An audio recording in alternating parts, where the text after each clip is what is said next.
Hello दोस्तों, इस वक्त के सबसे बड़ी खबर निकल के आ रही है कि आज है 29 दिसंबर 2022 और नीलकमल सिंह जी का दोस्तों 7:15 में एक बहुत तगड़ा गाना आ रहा है दोस्तों। डुएट सॉन्ग है, अनुपमा यादव जी डुएट की है दोस्तों। सॉन्ग का टाइटल है बियर से नहाला मोरिया दोस्तों।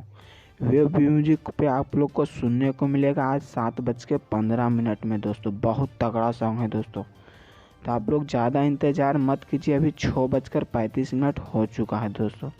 आशुतोष तिवारी जी का दोस्तों लिरिक्स और म्यूजिक है शुभम राज का दोस्तों। तो आप लोग तैयार रहिएगा वेब म्यूजिक पे 7:15 में दोस्तों सुनने के लिए।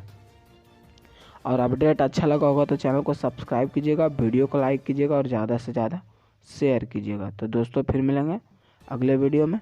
जय हिंद।